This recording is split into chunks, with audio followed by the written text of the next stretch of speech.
I love y'all, man. Shout out to my god sister, man. I know you tuning in. You know, the whole battle rap community. We love y'all. Keep it going, please. Don't stop. Control Room is the movement. Thank you. Yo, real quick, special shout out to DOA. Yo, you one of the hardest working people that I know right now amongst my circle, let alone in battle rap generally. You know what I'm saying? Like, we're everywhere, baby. God's here. Keep going. Appreciate you, man.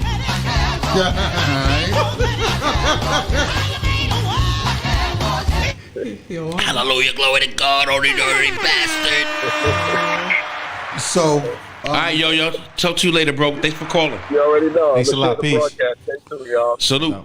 So what I was saying, JP Morgan Chase, they told Kanye that you have until November or the end of November to take your money elsewhere, because there's those anti-Semitic statements that he made about and actually Monday he had made another. Well, what prompted this was Monday he had made another anti-Semitic statement about and I think he said this on Twitter or it was Instagram. When I wake up, the Jews, I'm gonna go in on the Jews on DEFCON 4 and all this other stuff. Like, your man, he's just wilding. Listen, when you get to a certain point, and this is just my personal opinion, I think that like when people make a certain amount of money and success, it kind of drives them a little crazy. You start to bug out a little bit. You start to lose touch. Nah, B, I'm not buying that. No, I said some, not all. Okay. It doesn't pertain to everyone. Right. Everybody can't take success and money, and that could be overwhelming for a person. Well, yes, I do agree. Some people it can be very overwhelming because at one point in their life you could walk down. You could walk to the supermarket or walk to the store and. You're not you no more. Right now, you're in another tax bracket and you can't. And you're world famous, so you can't just walk outside like that. They just had him. Who was that? Was it TMZ or somebody that I saw? They took a picture of him eating in a local restaurant, I believe in LA. He had a hoodie on. Yeah, I think he was in the airport. He was trying to be in disguise. Yeah, I think he was eating alone. Oh, okay. Yeah, he was eating alone. Yeah. But why is that so abnormal? Like, why do people think Kanye is crazy because he pushes the envelope and he doesn't conform? Like, I think there's really levels. I don't want to use the word crazy. That's just a figure of speech. Right. When I say crazy, I'm not saying he's lost it. Right. He's understood. Like, a lot of people call people crazy when they're misunderstood. That's you know what I'm saying? I just think, or they don't conform. Exactly. So now you're crazy. You're out of the ordinary. You're crazy. Well, I think out of the ordinary is great. I think be who you are. Like, yo, Kanye, do you? I'm going to say it again. I didn't like the move that he made to get attention. But that's just my personal perspective and my opinion. It's understandable. But I think the man's a genius. I will say that again. Sure. I think he's a genius for his music. No, I just think he's a bright guy. But I just think, he has team. You have to have limits to what you do in anything that you do. He oversteps boundaries. He says certain things he shouldn't say. Doesn't mean that. That's probably because he's a billionaire. Well, doesn't mean Hey, listen. When you're at a certain level, you have people around you that and he was talking about this in his Tucker Carlson interview. But the part where I differ with him is that you have handlers, and your handlers are supposed to make sure that publicists and spokespeople that you're on point, right? Because it's not saying that you have to conform what everybody else is doing. There's just a certain way you do business, right? Yeah. When you get to a certain level, this is a certain way you have to conduct yourself. If you want to keep your business, right? If you want to keep the money coming in, if you want to keep your popularity, there's just certain things, right, that you just have to do. He apparently feels he doesn't care. He doesn't. He's at a point where he doesn't. Look what he said the other day to the guys at Gap. Well, I'm not listening to anybody that's broker than me. Wait, and the other thing. Oh, sorry, I'll let you finish. So, and I'm just saying, for him saying that. Now, I know. Wow. There's a couple of rich CEOs that's like, look, I want to hear everybody in the room. Yes. Because one of y'all may have a better idea than me. And that's the balance. Right? Yes. Yeah. He feels that he knows it all. He doesn't want to listen to He's been anybody. like that. But See, you know that's how some of the artists are. apparently Kanye's been like this for a long time. Oh yeah, well he's He's been like this for a long time. Listen, let's go back to when he was on Sway in the Morning. Shout out to Sway. Never met him. but Thank you for mentioning that. That's my man. He That's barked my- on Sway. Yeah. You don't have all the answers, Sway. That's right. And Sway was like, yo, you think you talking to, bro? Yeah. So don't be talking to me like that, man. You crazy? You know, you can't be talking to people crazy. So unfortunately, man, this is where we at. And I think that, look, everybody's beefing with each other, yelling and screaming.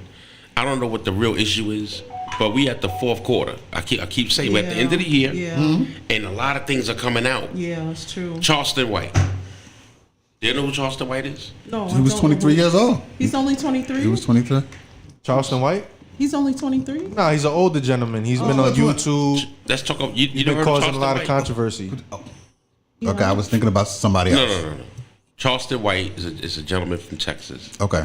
He's actually funny as fuck. He's He's a comedian? No, he just started doing stand up recently. I think it was in Atlanta or something, if I'm not mistaken. But he's very controversial. He has no filter. Okay. He disrespects everybody, right? And I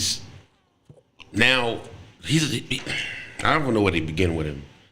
I don't know if he's an entertainer, a comedian. He's just a guy that just don't give a fuck. He just says whatever he wants. He don't give a fuck about gangs, Crips, Bloods. He disrespected Nipsey. Like he has no How filter. can you disrespect Nipsey? Because I don't know if he's like a narcissist or anything like that, but and the sad part is, the flip side of it, not sad, but he does good. Like he gives back to the community. Oh, okay. Right? But to me, I think he's an entertainer. But he says things that you can't take back. But I think that when you're an entertainer, and there have been debates about this by a lot of people, where when you're an entertainer, you have a certain responsibility, whether you think you do or not. That's the truth. So if you're gonna go out there and say things, right? Now look, this is a free country. You say whatever you want. But there's you have to be accountable for what you say. Now, the way you say it, somebody may not take it the way that you say it. They're gonna take it. They're gonna be offended. No, he's brutal. But but hold on. I'm just saying. That's so worse. now, I'm just saying. So when and I'm not even talking about him. I'm just talking about entertainers in general. If you're gonna say stuff that's gonna be mean, hurtful, harmful, outright disrespectful. Right. What's the point? Now, There's gonna be that dude. That's gonna cause problems. Now, there's a reason why. Let me tell you the reason why I brought him up. Because I don't know him, I have nothing against him. He is who he is, right? I think social media allowed anybody to become anything. Right. Like, there was a time, you just couldn't walk into a circle of people and just say you're this, or I'm a comedian, or I'm a DJ, or Right. You couldn't just walk in and do that. But social media allowed strays. I call them strays No, it's true. Yeah. in the mix. Yeah. So you don't know who is who. Right. And it kind of confuses things. And it's way out of order. Like this whole social media thing is so out of order that you can't control it. It's like a monster has been created. So you got people that's coming on from jail, and salute to them.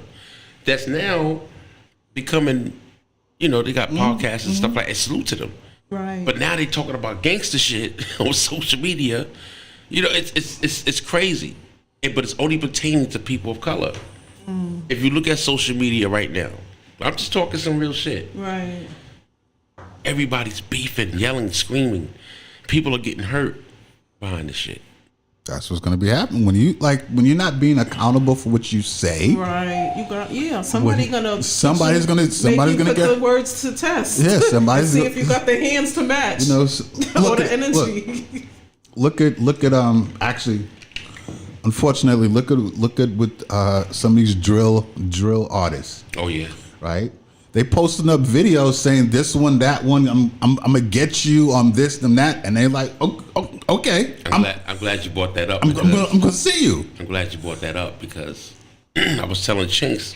He said, "Yo, what do you want to name the show?" And my question to everybody here, and those that salute to the chat and everybody, please like, share, and subscribe to the channel, please. Can we bring New York hip hop back? Can we? I agree. Yes, I think so. Can we? Yes. Well, yeah. Are we just, I think it's on its way back. Are we just selling a dream? Are we fantasizing? Nah, everything No, comes you back. can't fantasize. Exactly. It's like a circle. And I can pinpoint you to a whole group in the Bronx, Cortland Avenue. They got some dope rappers coming out of that. It's a lot of dope rappers coming out of that area. Yeah. Yes. So the golden era, right? I guess my golden era, I can't, because your golden era, I don't know, we're from the same shit, but Golden era is golden era. right, like I think the golden era was like the 90s. Yeah, It's 90s. 86. Now, to me, I believe it's like what 84 to 86 or 90. that's a It's different only- that's a different era, but that was like it's definitely that's the era because that's what the hip hop the museum, the Universal. now I'm Hip Hop talking about the Museum is golden focusing- era, like when hip hop was. That's what it's called. They're focusing on the golden era. Well, that I think that so Yeah. the It's only like what 4 years. well that part from like 84 to like 90, right? maybe early. Right. That's hip hop was making money, but now when it moved into like 92, 93, then the real money started coming Yeah. in. So now we're gonna talk about I was just talking to a friend of mine last night about this after I was twisted out of my fucking mind, right? Shout out to Bud Light and shit. So we're talking about the Nas, AZ, Wu-Tang, Biggie, Snoop. You know what I mean? We can't forget NWA and all that, but we're talking about when New York, Mobb Deep, like all these guys, Jay-Z, Right. G-Raps, Yeah. Biggie. they were all out at the same time when New York was New York, right? Right. And I'm not talking about boom bap. Boom bap is boom bap, but I'm talking about like that right there. Right. You don't see that no more, right? Nah, actually, Yo-Yo just commented in the, you know what I'm saying? He just commented. He said, "Real New York hip hop is already coming back. Ask Young M.A., Dave East, Don Q, and Joey Badass. Shout out to them. Can't forget A Boogie. A Boogie, Boogie with the hoodie. Here's the thing. I think that And Fabio Foreign. a lot of the Pop Smoke. Oh, those are your favorites, Renee? Yes. I think- Okay. I can dig it. the other important thing that needs to happen is that is these executives, right? A lot of the executives, the people that did the deal, these early deals, to get the people like DMX and the Wu-Tang Clans, Biggies and stuff like that. I think that there's those type Shout out to LL Cool J, who was beasting since '84. So I think Shout out to LL. a lot of those executives are no longer around.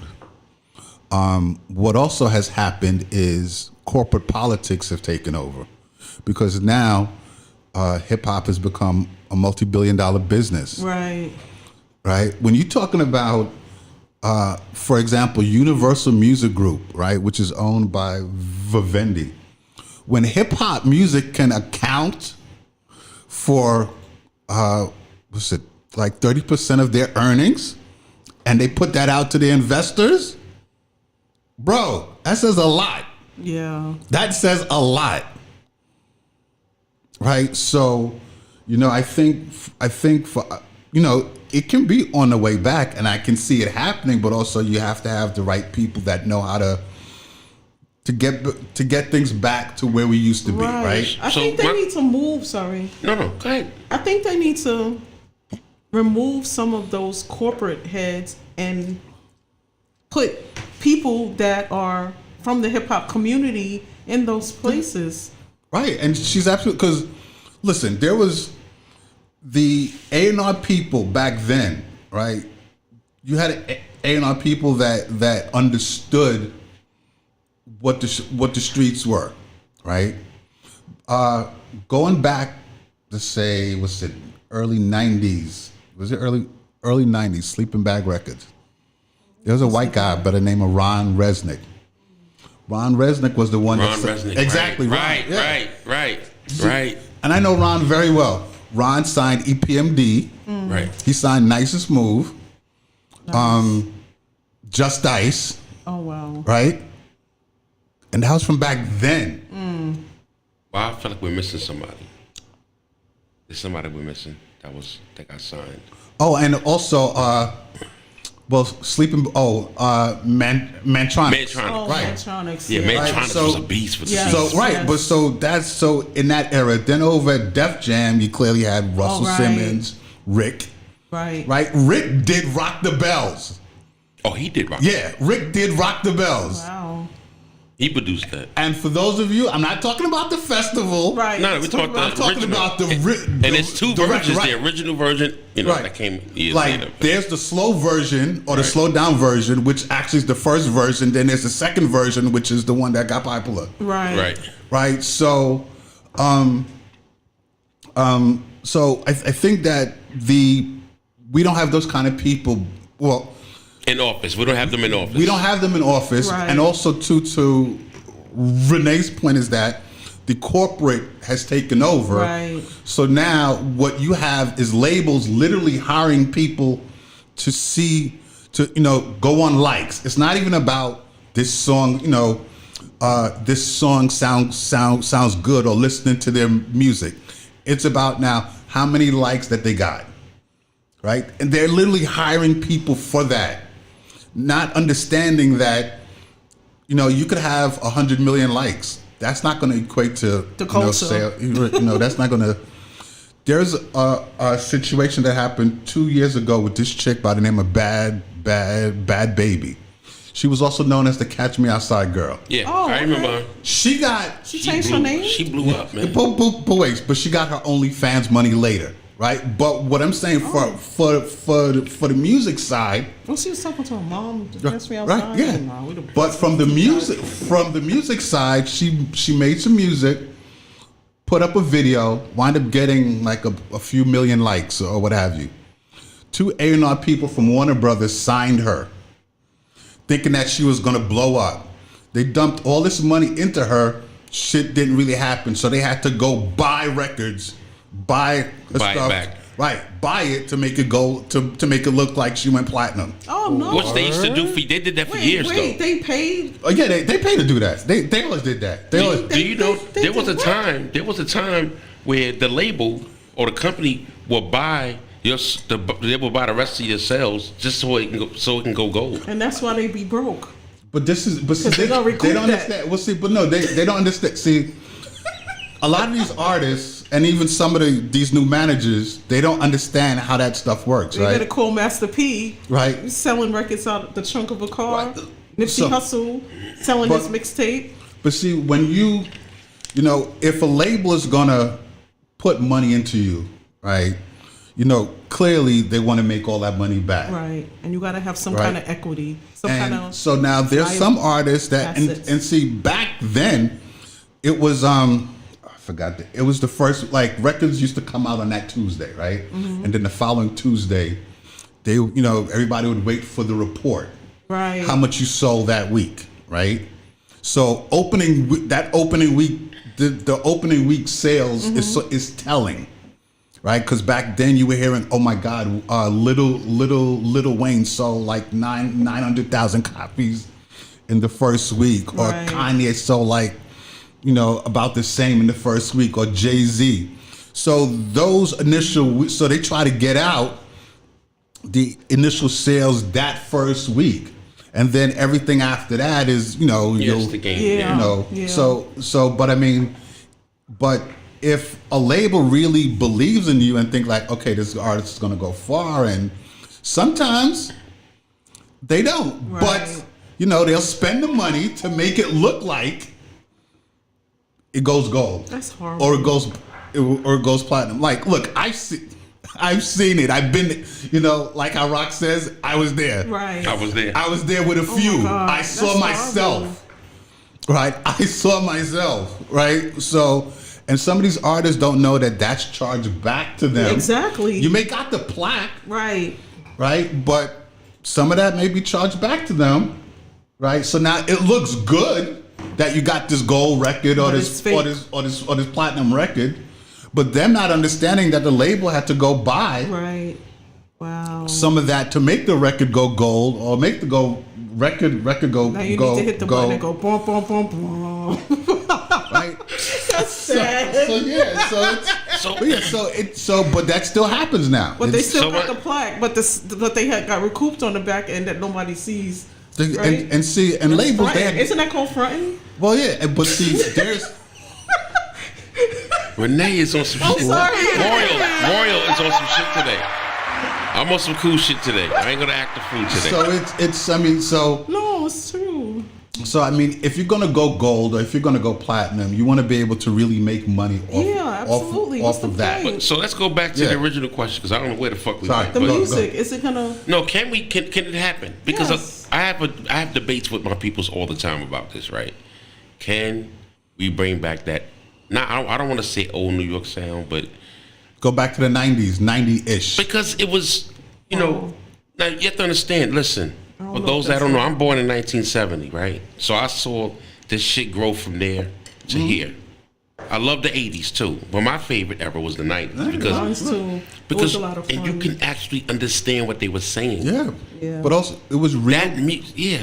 It was real good music. It had and it's soul. Right. So, is it possible that we could bring that We back? could go back, but you got to get Well- back out of the you got to take corporate hands out of it. Right. So here's my. So Rest here's in where. peace to Andre Harrell. Excuse me, that damn Snapple. So here's where I'm leading to, right? So you have someone like a KRS-One or EPMD or Eric Sermon, for that matter, or someone like a LL Cool J, AZ. You know, AZ had dropped the It's album. so underrated. He just celebrated. He dropped the album 30th anniversary of his first album. last year, I think it was. He dropped. Yes, he did. What was the name of the album? Was it Do or Die Part 2 or something like that? Yeah, it's Do or Die Part 2. He just did I that. think he went platinum or Really? something like that. He did great. No. He was #1 in the country for like Seriously? Wow. a few weeks. On which chart? The Billboard chart? You know what? You got me. I Okay, can't recall. I'll look it up. But he did really great. Wow. But no one And no talked one's about it. talking about it. We And his should have him album. on the show. And I love the have to call album. He in. has a great album. Well, AZ is probably one of the most underrated rappers. Yes, He's always been one of my absolutely. favorites. Now- He's always Yes, me been one of my too. For favorites. the youngins, right? Salute to y'all. Yeah. So I don't expect you guys to know who AZ is. Google him. I'm saying, Say Google. and this is gonna sound crazy. Maybe I'm jumping the gun. Maybe this is wishful thinking, right? So you have somebody such as the Beatles, Oh, I love the Beatles. right? Or somebody. All right, I'm talking about a different genre of music, but I just feel when it comes to hip hop, we don't grow with our artists. Right. I know what you mean. Like we don't support them. You know, Patty LaBelle can do a concert right now, and people will go out to see her because he's Patty, right? Right. But would they do that for Run DMC? Would they do that for LL? I mean, of course, with the I Rock always the say that Bells. he But did. I mean, you know what I mean. But No, like, Right. I know exactly what you're saying. I think that is it so? Hip hop is still a young man's sport. Is it fair to say that? No. Yes. You think so? Yes. I mean, here's the thing, I think that so if all the members of Run DMC was back, I think that if they went out and did a tour, people would come out. Yes, I absolutely. think the same thing with Houdini. Until their Absolutely. generation dies off. But no, but see, here's You the know what thing. I'm saying? No, but here's the thing. Now, to your point, with other genres, when the Rolling Stones go out, Oh, forget it. when U2 go out, Forget it.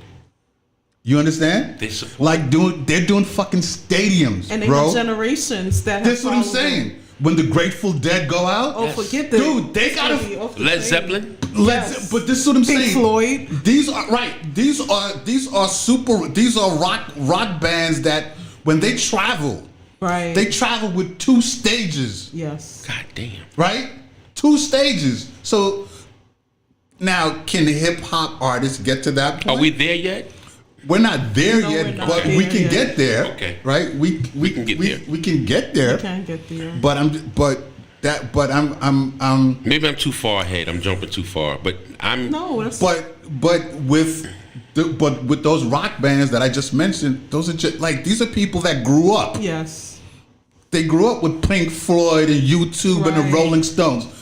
You know, Mick Jagger's what, fucking 80 years old and still on stage? Really? Yeah, doing it. Or close? And his lips are still big. Close, But the point, you know. But I'm just saying, but these people, their fans grew up with them. Right. Kiss.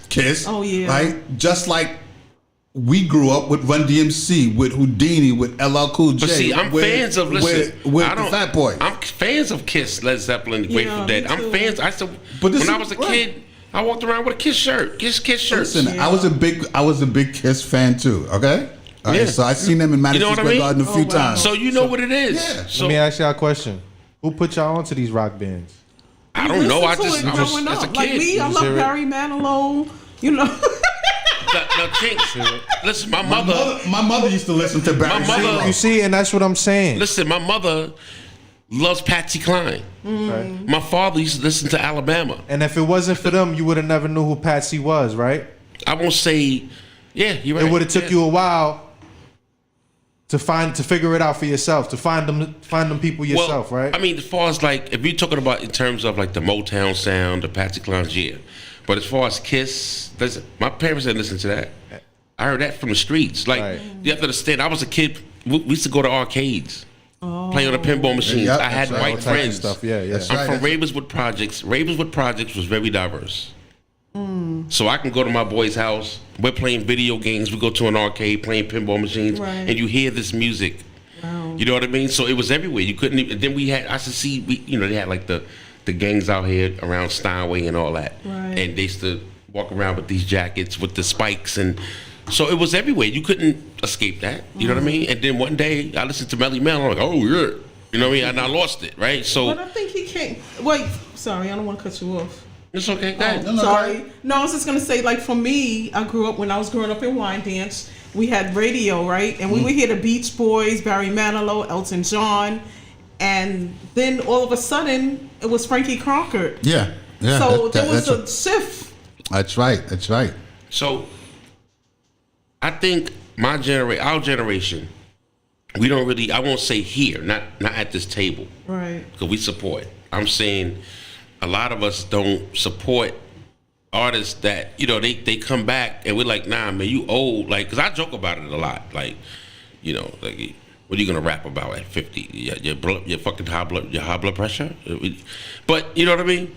I think sometimes, like I told you about that disconnect with the old and young. Like, I will say this: somebody like a Heavy D, God bless Heavy D, right? May he rest in peace. To me, Heavy D's music, I can play his music now, and it's like it's timeless. Yes. Because the man was wearing blazers, Mm-hmm. you know what I mean? And he was mature. Like, and I guess what I'm saying to you is it's no different genres of hip hop where it's different categories anymore. Like Heavy D and the Boys was more like a R&B, R&B, classy Right. type Right. of group. Right. Then you had KRS One that was the teacher. Right. Right. Right. Then you had LL, lyrical beast lover type guy. You know what I mean? Yeah. So it was different styles. Right, and now what you're saying is just one style. Yeah, But drill, like it goes from I see what you're saying. Like, Everybody's what the fuck? scared. Everybody Everybody's smokes scared. Newports. Everybody's listening. Yeah. So where's the Yeah. diversity in the music? Like that's what that was But New that- York. But see, we now where we're at now. Again, now it's hip hop has become corporate, right? So this is all this drill shit that's going on. Corporate, It's kind of funny you say corporate and then we talk about drill music. This just sounds so fucked up. yeah. But this is apparently what's making money. Corporate. Well, this is I just feel that he needs to talk about killing. Well, it's all about it's all about the quarterly numbers. It's all about the quarterly That's- numbers, yeah. right? And if drill music is bringing in the quarterly numbers, then that's what what they're they're gonna going to focus sign. Yo, you remember there was a time you could smile and rap. You could just smile and just. Yeah. But see, I think You now can't smile no more. They punch you in your fucking face. But wait, but now we're at a different, we're at a different point now where now, as an independent artist, there's opportunities where you can do your craft, right? And not have to, give into what a label wants, because now you have distribution platforms where now The balance is missing. well, hold on a second. See, so now you have the distribution platforms where you can put out your stuff and build your fan base. Right. Right? Prior to 20 years ago, we didn't have that, right? That's true. We didn't have that. Now, what you have is Live Nation and AEG Live. You know what they for the last 3 years, they've been buying up from the small venues to the big venues.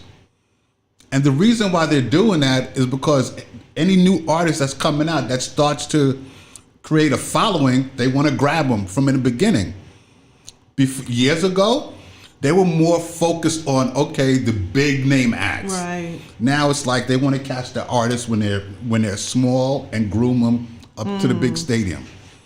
Wow. So what I'm saying now is that there's the opportunity now for independent artists to be able to put themselves out there, develop their fan base, right, and grow, right? And now it's important for them to have the right business team around them to help guide them. Right. But that avenue is there, right? That avenue is there. So, do you think it's okay? So, cool. So, with that being said, it's okay for someone to, I guess, be in their 50s to come out with their own product, and if people like it, they'll buy it. As long as they're market, as long as So it's fair to say that hip hop is not a young man's sport. It could be anybody's sport. it could be any, listen, business 101 is if there's a market for it, sell it. Exactly. Okay. Prime example, OG. Yeah. OG 1523. Yeah. OG 50. Yeah. Right. Look, Yeah. His music is doing quite well. and look, Flex is playing his record Absolutely. as much as some people may want to say he's too old, but Flex. All right. So Hold on, wait. Flex is playing his record regularly. Angie Martinez and Power 105, they're playing his record regularly. Right. okay. So I'm just saying Are they gonna play the because video regularly? because Rock called me earlier today while I was at work. Okay. And he got this track that's crazy. I'm not no rapper. I can't rap for shit. I will fuck a record up, but I can't rap. But I could do some, like some Chris Rock type shit. Champagne, no dancing in the champagne room type shit, right? Yeah. Because I'm fucking stupid. That's So I'm dope. like, That's dope. so I'm thinking about doing some shit like that. So, yeah. You know what I mean? So, I'm thinking, what's- ladies and gentlemen, for those that are tuning in, I'm coming back outside, man. I'm coming outside. But Get listen, ready to drop some shit. listen, our artists, they are going back on. They are going out on tour. Like, for example, Rakim. Rakim Yes, stays on the road. yes, he does. He never stopped. He always kept going. But no, Rakim stays like Big Daddy Kane. Yes. right. So, but I'm just saying, Rakim. Every time he goes out, it sells out. Yes. People just be waiting for Rakim. That's Matter the of God fact, Rock Kane. I this think is- he's going to be at Sony Hall. Yes, right, Is it right. this month? Oh, I hope it didn't pass yet. And it's sold out already. Right, but I'm just saying, Rakim, and he's our age, Yes. Yeah. right? People wait for him. Yes, they do. They wait for Rakim. Yes. Yeah. So is hip hop an old man sport? No, I think it's a sport for everybody, but we grew up with Rakim. Right. Yeah. No difference than the fans of the Rolling Stones growing up with the Rolling Stones. Exactly. Right. Or the Grateful Dead, or U2, or Right. Pink Floyd. Right. So he does have one thing I can say about Rakim. He definitely has loyal fans. Yes, he Right. does. Well, that's what it's about, right? And that's it. And he's the most humblest guy I've ever Oh met yeah, Rocky. in that industry. Oh my God. One of the very few humble ones, absolutely. And that's it. Having the fan loyalty, right? And that's very important, right? And some of these artists, unfortunately, don't have that, for whatever reason. But then there's other artists Right. that do have it. LL has fan loyalty. Yes. EPMD has fan loyalty. Yeah, definitely. Yo says Kane? Jay-Z is 50 years old. Nas and AZ, they all drops phenomenal projects. So Right. So, Yes. so a sport these is are- a sport. Right. These are artists that we've grown up with. So what do we talk about as far as a new artist that's older that want to come out and just asking? What's the difference if they have hot hot music? I don't think they're ever gonna be a boogie or a boogie level. How come? But you know what? Well, you never know that. 'Cause we You never know, but it's just I don't know, man. Nobody want to see an old man receding. How come You know what I'm saying? With gray hair. Well, just you can't come out, looking like George let's be real. You know what I'm saying? Listen. He said, it's a different energy, so it depends. He said, old man. But look, and see, here's the thing. Over in Europe, right? Here's one of the differences with the States and Europe is that a lot of old school artists, R&B, hip hop, jazz, they always over there. Why? Because the fans over there love it. Yes, and that's where Just Ice and Mantronics and all of them be. That's where they get their money. Over in Australia, they're always booking Boyz II Men, Jodeci, all these old school R&B and hip hop, always going over there. I got a question, right? That's been on my mind for years. How come there's never been a female group bigger than Salt and Pepper? I have not seen the one as big as Salt and Pepper. In terms of hip hop? Yeah, like as far as hip hop. Like but TLC in that same category? TLC, they hip hop, but they were more like R&B, but they were hip hop too. But Salt and Pepper was Salt and Pepper. I've never seen a dude like nobody's ever been bigger than them as far as female group. I mean, as a group. Right. That's a good point. I've never seen that. Salute to Salt and Pepper. You know. Okay. Valid point. Okay. Yeah. I mean, how come that's never happened? Well, the closest one that was well, they wasn't as good as them, but they were all right. Was Finesse and Sequence? Remember them? Yeah. But it was just something that's been on my mind for years. I've never seen a female group, and I thought that at one point Little Kim and Foxy would do it, but they had differences. But I thought that would probably have been the closest if they would have made, album together. Observation. Yeah, Salt and Pepper. It's never been a female rap group as big as female rap group. That's a dope name, first of all. Yeah, it is. Salt and Pepper. That's a dope ass name. That goes together like peanut butter and jelly. Right. That's the truth. How about bacon and eggs, nigga? Word, bacon and eggs. Bacon and eggs coming soon. You know what I mean? They're gonna be thick, DJ Ketchup and shit. But Yo, you got a lot of great ideas. I'm just saying, anything can work. You know what I'm saying? Anything could work. I told you I wanted to come out with a Christian rap group. Old Dirty Baptist, Tribe Called Christ. Do a video on Church Ave. You know what I mean? Hallelujah Records, right? And go get your Bishop White. Is his name Bishop White? Bishop Whitehead? Nah, I ain't playing with the Lord. Sorry. What? We're not playing with the Lord. No, I said I'm not playing with the Lord. Blasphemous. Well, you next to me, so he gonna strike you too. No, he not. I pray every night and morning. Shout out to Royal, who'll be praying every night. He knows my heart. I mean, he knows your heart too. But he knows my heart. You're a comedian, so you get away with it. So I wanted to circle back quickly to when we were talking about the 80s and stuff. Not the 80s, the golden era, 90s, right? And corporate hip hop, right? Hip hop started making money when DMX did 5 million copies for Def Jam Universal. Oh wow! The street spoke, but that's not only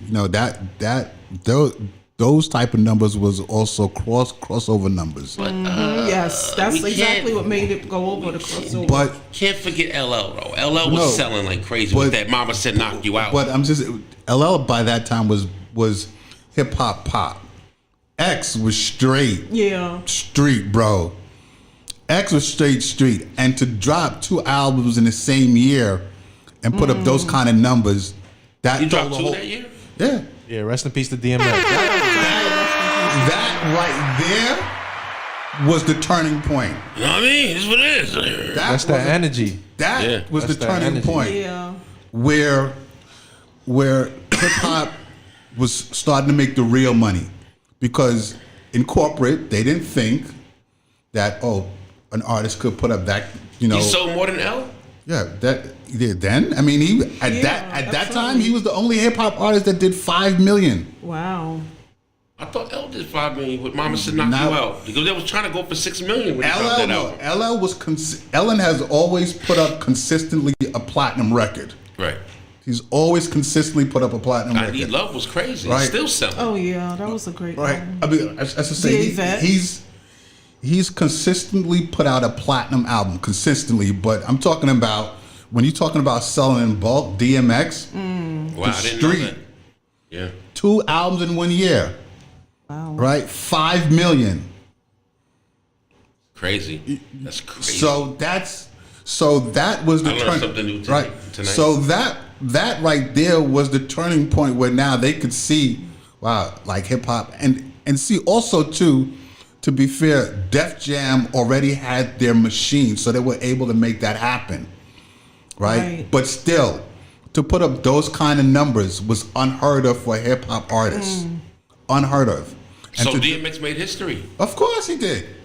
Of course. Of course. And that 5 million, that was here in North America. That wasn't just, that wasn't worldwide. That was just here in North America.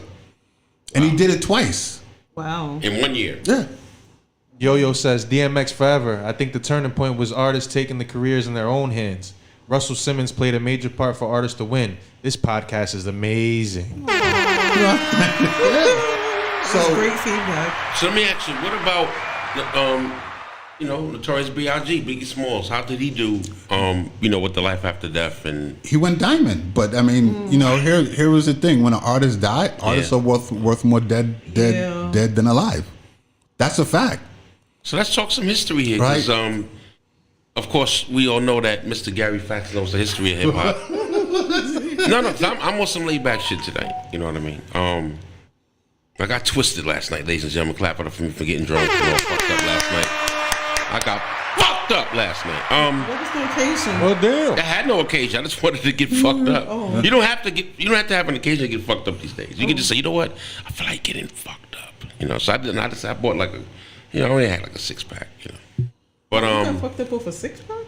Oh, I'm a lightweight. I'm a bitch A nigga. 6-pack? I'm a bitch nigga now. Clap it up for me being a bitch nigga now. Bud Light? No, I said clap it up. A 6-pack Bud Light? You are really fucking my flow up. I said clap it up. He gives me another. Yo, listen, I want to give a shout out to Alberta, Canada. What's up, Chris? I see you. Tonya Courtney, she says good evening. I mean, I want to shout out to y'all. That's it. Make sure Don't forget to shout out the ones that are looking but ain't commenting. That's a fact. Everybody comment. Comment. Make sure you like, comment, Please subscribe, like and share. And That's you the can always Kontrol Room. donate on It's the Cash movement. App.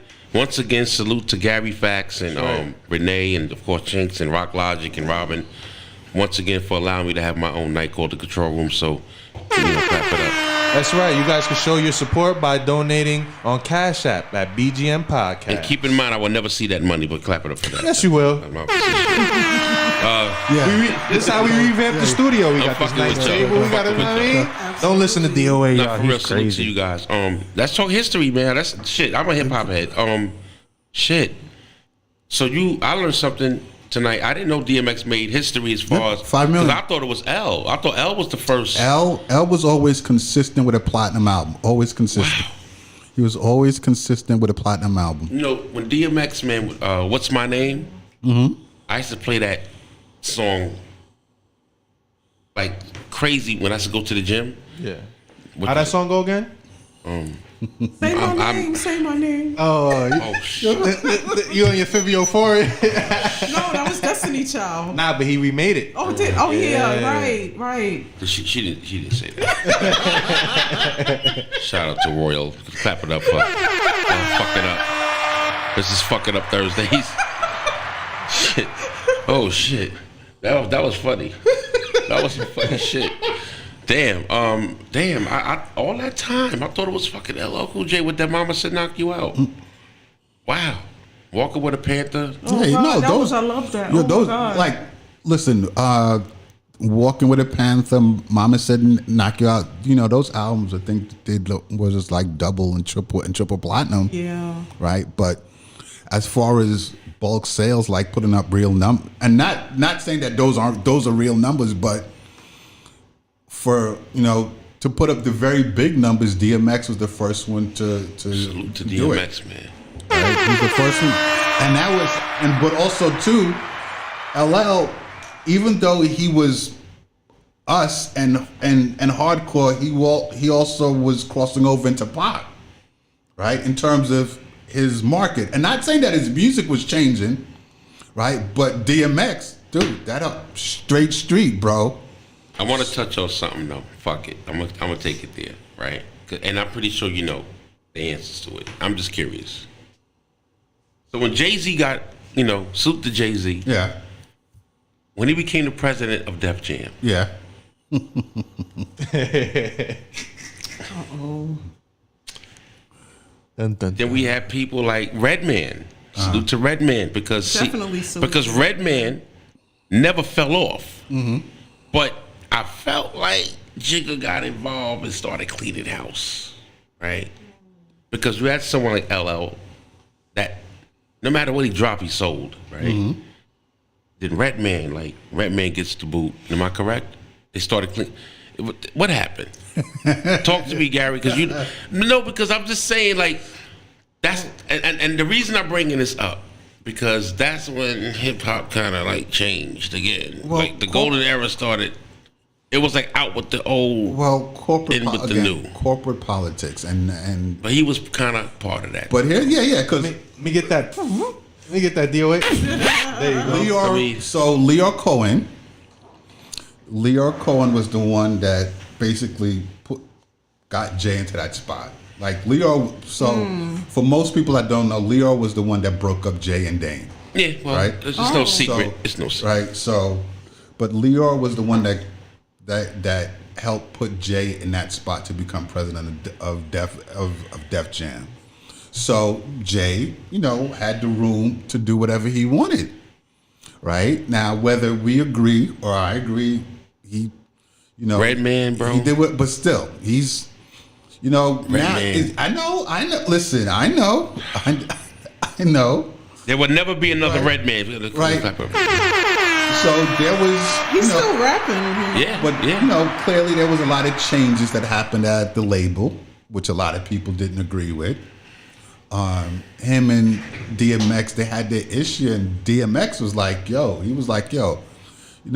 me, like, how is this dude gonna be my boss and tell me how to do my album? Right.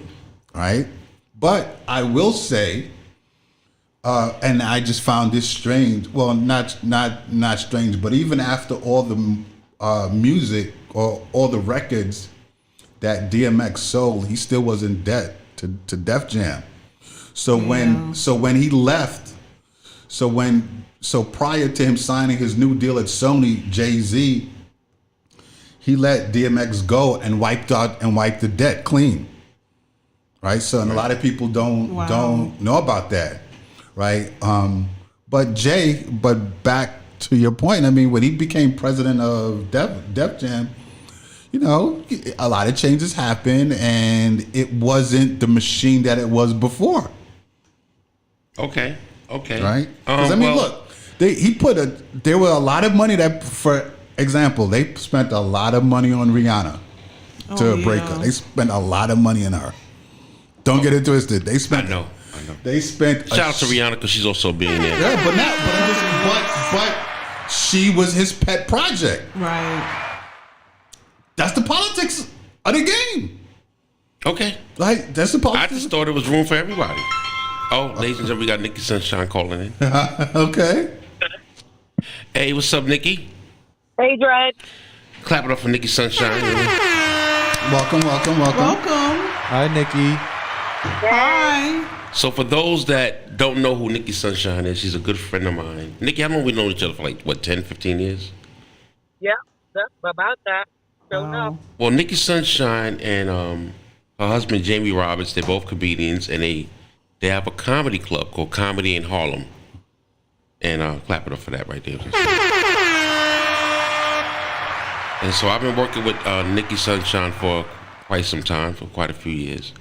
One of the funniest female comedians and comedians that I've known. So I asked her to call in today and basically give her, her info on how did she get started, building this club, because I think that's amazing. Yes, it is. Yes. And everybody's talking about it. Yes, and a lot of people I know that performing there and a DJ in there. There's a lot of stuff that hearing. So it's good. So go ahead, Nikki, take the floor. Let them know what it is.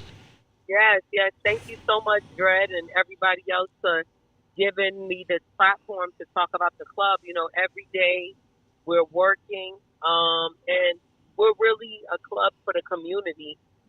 Since we started, we have been really stressing diversity in our lineup. You know, we like all performers, but we especially give a platform to Black and brown performers. And so we have Wepa Comedy Series, that's the Latino series with Nice. Eduardo and Fonte. And we've been able to, you know, the next event with them is October 22nd, raising money for Puerto Rico Oh, nice. for the hurricane victims. So we've had Joey Vega, Sarah Contreras is coming. So we have that, and we also just have some new performers too, as well as veterans. We have Daryl Kelly's going to do a show with us. All right. Capone is going to do a show. You know, some of the familiar New York faces, but we really are widening our reach. I went to the CRC Comics Rock Convention that Hope Flood puts on to basically widen our brand of visibility throughout the country, really.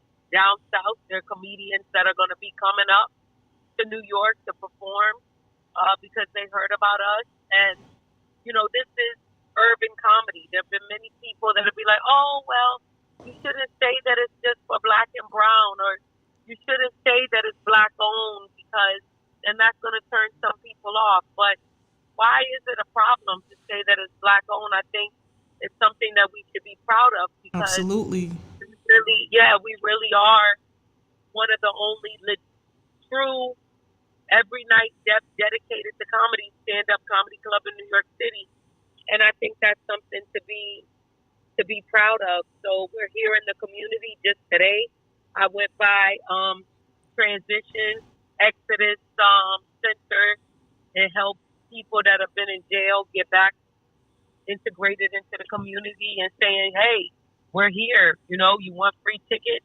We have open mics if your clients, you know, want to perform, you know, because everybody needs laughter. Yes. Everybody, people coming out of jail, older people, many a time, people have contacted me saying, you know what, my best friend just passed away. I need to laugh.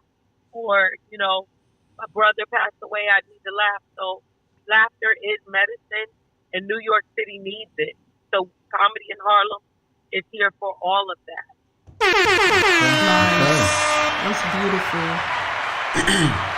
You know, Nikki, is as long as I've known you, you've always been a genuine person. You always been honest, and you always had a great heart.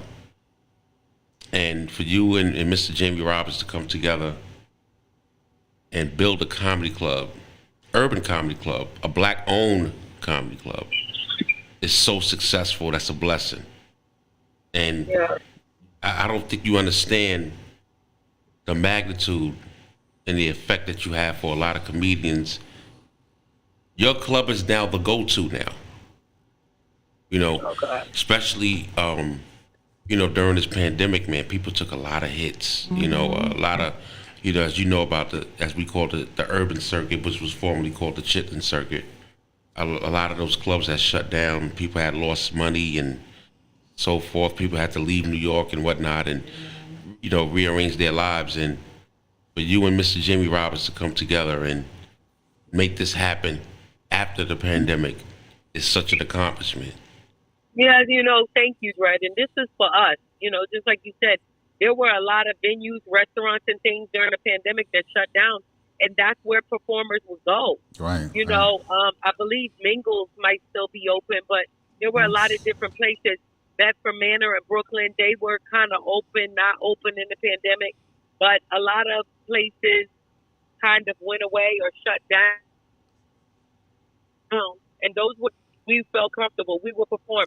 I love performing all over at different clubs. I just performed at New York Comedy Club. I opened for Mike Britt. But it's something to say, you know, I really feel comfortable at this particular club.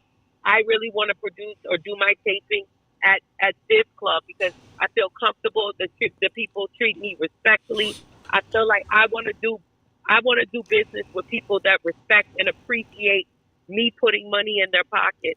Because how many times have we gone to some of these clubs downtown and produced shows and put money in our pockets, and then some of them are looking down on us or, looking at us like, without respect, or treating the audience members that we bring not with respect. It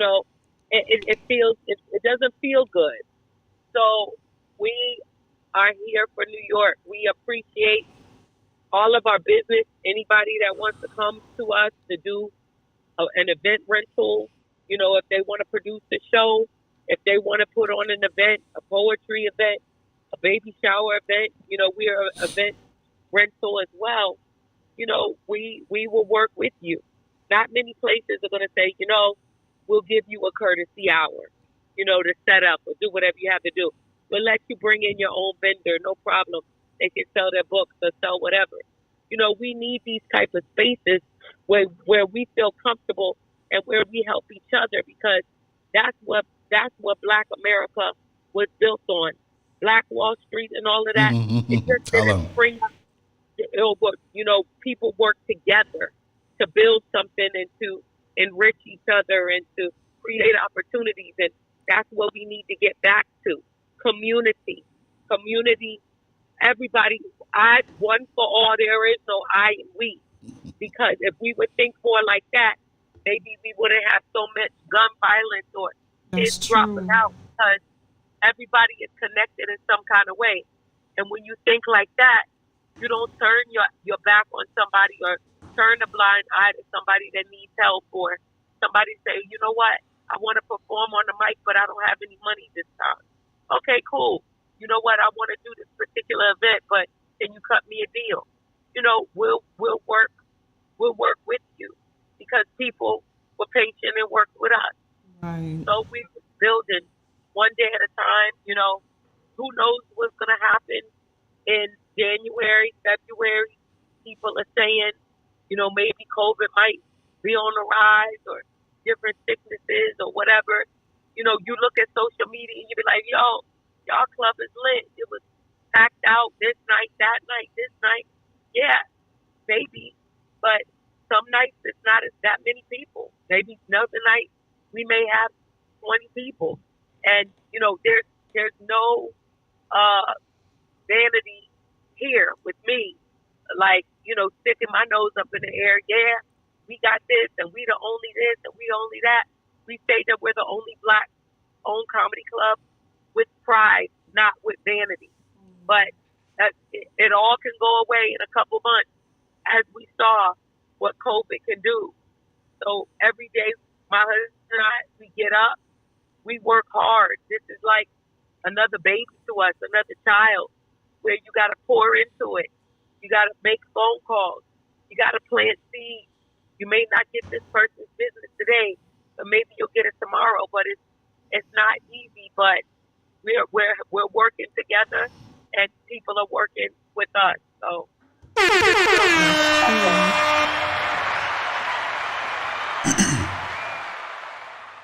So, Nikki, first of all, salute to you and Mr. Jamie Roberts, man. Like I said, it's just a wonderful thing.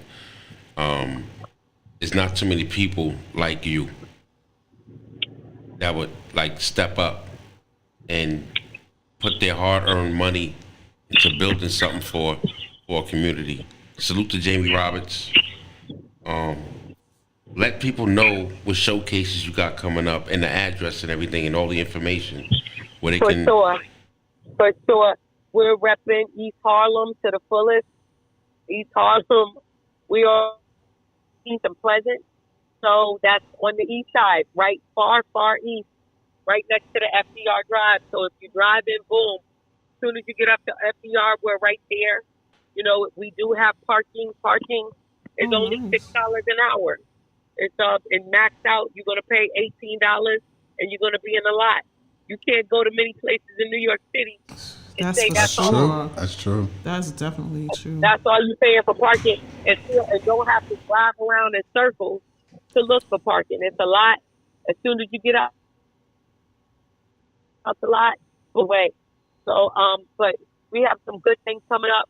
Mark Gregory, that's Dick Gregory's nephew.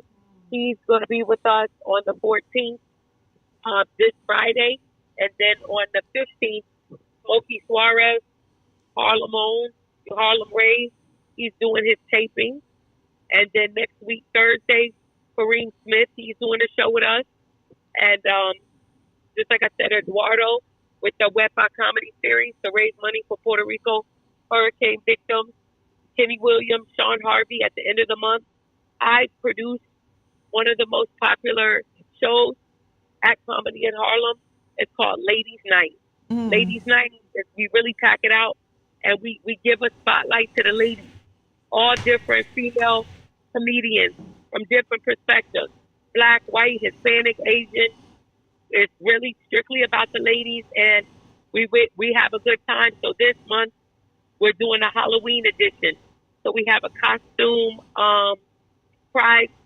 Whoever has the best costume, they're going to, win a prize. And we're doing an after party with DJ Brian Tax right after the show. And then on the 30th, we're doing something new. We're doing a clean gospel brunch comedy show. And Brooklyn Mike is headlining. We have Miss Jones. She's going to be with us. So that's fun for people that want jokes without curses. And then next month, we're going to be doing like a Sunday brunch, like a gospel Sunday brunch. So we're bringing different avenues, different perspectives of entertainment to our venue. And, we just, every day we're building, and who wants to do a show? Dread, step to us. Step to us. Anybody that wants to do something, let's do it. Oh, man, Nikki calling me out, man. I'm going to have to come back. I got to come back outside, man. Yeah, I'm going to have to come back outside. We may be doing the control room type of thing, man, with me and some people. I want to get back on stage and do about like 30 minutes and rock out. I'll definitely take you up on that, man. I'll sit down with you and Jamie to see what we can discuss with my team, and let's see what we can do, because I would love to work with you guys, man. You and I have been working for years, and we always had a great relationship, and we watched each other grow, and always one of the most supportive guys in the game. You and Lord, God rest his soul, he passed away, but you always been supporting me, Dread, always encouraging me, helping me, coming out, saying whatever I need. And I appreciate that. And that's giving me the gas to keep going, because comedy is a lonely game. It's a hard game. And, it's hard to really find people that's really going to cheer you on. And you've been that for me all of these years. So, I definitely have to pay it forward and do it for somebody else, as it was done for me. You know what, Nikki? We always been good friends, and we come from a place where comedy is, like you said, it's a lonely game, but you always gonna have somebody like me, and especially my team now, that's gonna have you guys back. So you can always promote your show here on the Control Room podcast anytime you guys feel like it. Like, it's not a problem at all. If you want to call in and say, "Yo, D, I got a show coming up tonight," like whether it's Thursday or Friday, because I do this show every Thursday, right? And then I do the real discussion on Friday. But if you want to call here anytime, you can call here, and we'll promote comedy in Harlem. Cause we're gonna support comedy in Harlem. We will be up. When you guys want to pull up, whatever dates you want to pull up, we gotta pull up and show Just need to support. check my calendar. Yeah, we'll figure out something. But Yeah, we gotta have. We set there. aside a table. We'll have a table for a control room section, nice. and I'll reserve y'all some seats Okay. so y'all can come out and hang and have fun. Yeah, Young Tef Okay, performed thank you. for her. All Young right. Tef performed there. Oh, she did? You had Young Tef perform there, right? Yes. Yeah. Yep, we still Young have. Tef is part of Boardwalk Global Media. Okay, he's Yeah. down with the family. Okay, Yeah, cool. she- Say less. That's dope. Yeah, listen, man. I can't wait to see you. I haven't seen you guys in a long time. It's been a couple of years. I think the last time I saw you was right before the COVID. Well, get ready. Because just a couple of years means a couple more pounds. You may not recognize me now. First of all, I know it's been a minute, but congratulations again on your baby. I got double D titties growing out my back now. See, that's when you hit the horn right there. That's when you. What happened here? What happened here? Yo, Nikki is crazy. Oh, listen, don't you have a one woman show coming up, don't you? Oh yes. Thank you for reminding me. I forgot. I'm doing my one woman show. It's called Confessions of a Massage Parlor Madam. It's my true story. I owned an adult business in New York for 10 years. Money was made, but people got hurt. People went to jail. And, it's really my personal testimony that I use to encourage young people to keep themselves safe. Sex trafficking is out here, believe me. In the Bronx, they're really getting at our young people. I actually partnered with the Vice Squad. Some detectives came out during the Q&A when I did my show in the Bronx at a school. So I'm just going to keep pushing with my story to keep encouraging people. And people got to keep themselves safe. They got to know that there are predators out here that will prey on your innocence and your kindness and everything else. So I'm going to be doing that show October 23rd at 3 o'clock, Comedy in Harlem. The tickets are only $20. You can go to comedyinharlem.com to get the tickets. That's what's up. Nikki Sunshine, I want to say to you and Jamie Roberts, it's always a pleasure. Thank you for calling. Thank you for bringing comedy. Thank you for bringing comedy to Harlem. And you got a support group here, and I will be pulling up. I will too. Definitely, What night is the what was the one ladies' night? The one where she's telling her story. Oh, this October 23rd. 23rd. Yeah, the 23rd. Yeah. At 3 o'clock. That's during the day, 3 o'clock. Oh yeah, I'll be at work. I'm gonna definitely pull up to that one. Is there a website? Yes, comedyinharlem.com. Comedyinharlem.com. Thank you. Let people know where they can follow you, Nikki. Oh, you can follow me at Nikki Sunshine, Nicky Sunshine on Instagram and on Facebook, and you can follow our Comedy in Harlem Instagram page as well. Okay. All right, Nikki Sunshine, people. All right. Take it easy, y'all. Thanks again. All right, thank you. For calling, Nikki. God bless you. Bye-bye. All right. Nikki Sunshine, ladies and gentlemen. Awesome. I'm gonna share a story, man. I did a show in the Bronx. I think it was called the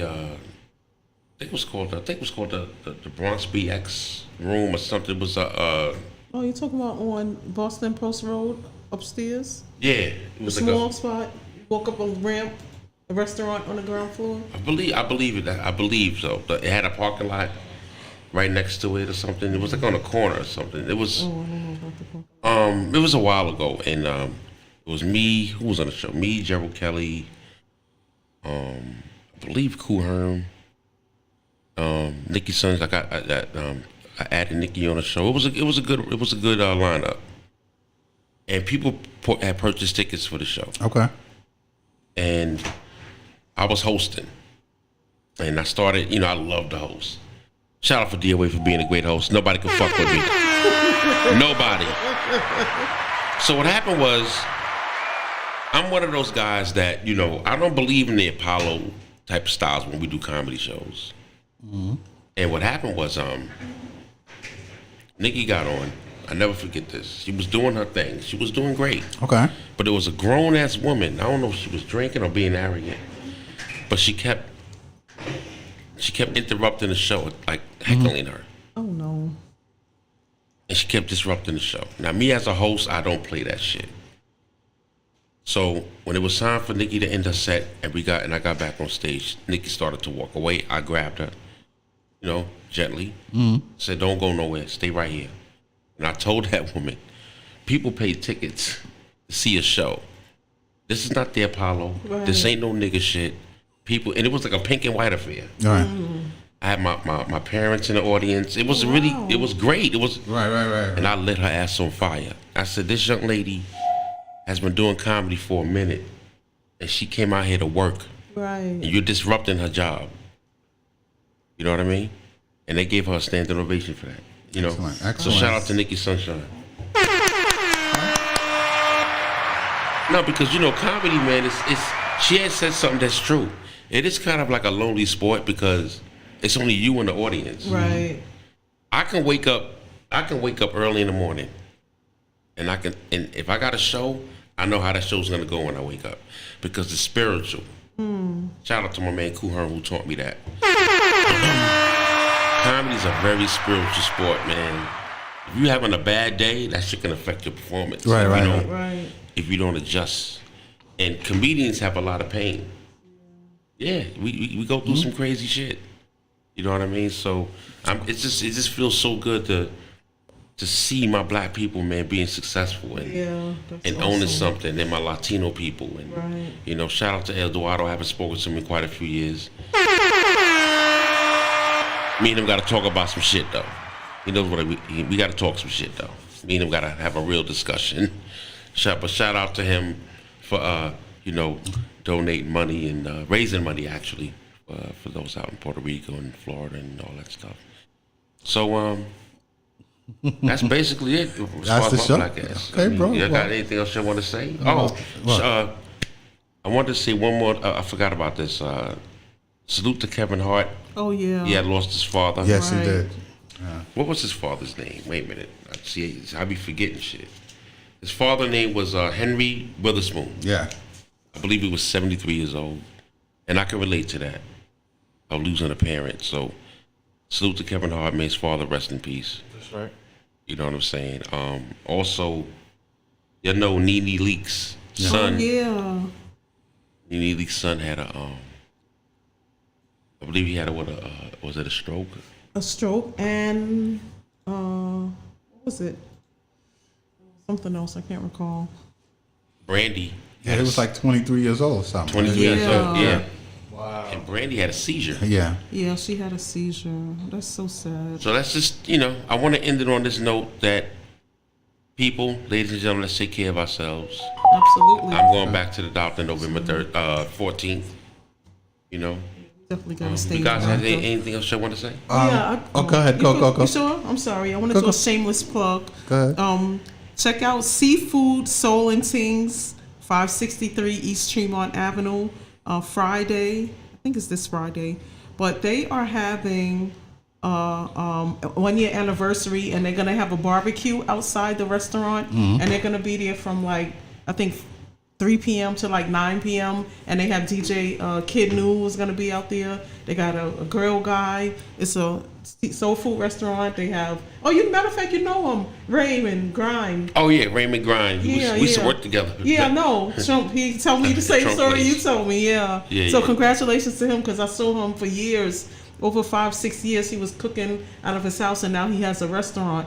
And where's it at again? 563 East Tremont Avenue, right across the street from the park. I gotta go out there. When you go to support 3rd him. Avenue, it's like a couple of blocks over from 3rd Avenue, but it's right across the street from Katona Park. I gotta go out there and support, man. Yeah. Salute to my man Grinders. You know what I mean? Okay. He make pig feet and shit like that? No pig feet. I know pig feet, all No. right. You get bang bang wings. With the yum yum sauce. Right. What's up, G? So, I just wanted to say this was a great show. Was it a great show today? Yeah, It I was enjoyed it. Everybody, is people still commenting or they left? Oh yeah, for sure. We still got people tuned in. You got NY Piffy. He says health is wealth. Yes, No absolutely. doubt. Hope as Salute to well. my man Pig Feet. So, this was a very good show. We went over time, but I mean, because Boardwalk owns the studio, We did. we could do that. We did go over time. We We're could- supposed to be doing 7 to 8.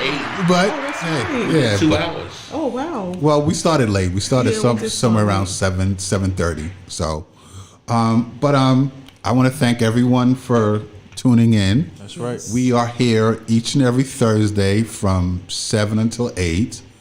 I also want to let everyone know you could continue to support the Boardwalk Global Media Network. It's growing. It's You know, more people yeah. subscribing now. So tomorrow night you will see DOA again. Yes. All right, and myself. Yes. On the Real Discussion. Don't want to miss that show. With Rock Logic, our main host, and Robin.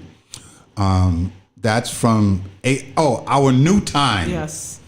8 until 10. Yes. So y'all don't want to miss it. So you got to get your snacks, your food, your drinks, right. your alcohol. Trust me, it's always a great time. Always a great time. Yeah.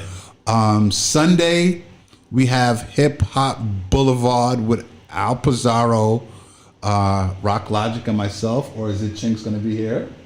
I think Al prefers me now. Oh, wow. Okay. I need to get the inside. Okay. All right. He's on tour. And Ty Dre. Right. So our Hip Hop Boulevard podcast is Sunday from 2 until 3. And that's every other Sunday. It's bi-weekly. And Monday, we're back with the godmother of hip hop, yes. Maria Davis, Can't Be Silenced. Yes. Last week, Monday, we had an awesome show. That was an awesome show. Awesome show. Yes. If it's any podcast you have to check out on the Boardwalk Global Media, it's definitely Maria Davis. Y'all have to watch Maria Davis because everybody knows her. She is responsible for a lot of these hip hop artists out here. She's very informative. Yeah. A lot of people behind the scenes know her and support her. She is humble. She is a community activist. So y'all need to check her out. That's my love. Shout out to Maria Davis. Yes. Maria Davis and Deneen Womack. Yes, shout out to Deneen, who just had her birthday was just this weekend. Happy birthday, Deneen. Happy I was so belated. sad I had to miss it, but I had to work the DJ Jazzy J Festival. I remember that, yeah. That's right. I saw you there, Renee. Oh, and speaking about that, yes, big shout out to what we did last week, the Jazzy J Festival. Yes. Hip Hop Boulevard, Al Pizarro, Renee Mickens. Grace. Awesome show. Rock Logic, MC Sticky hosted. Yes, he did. Boardwalk Global Media was in the house. Was in the building. Yes. We went in the building. Chinks. It was awesome. Yes.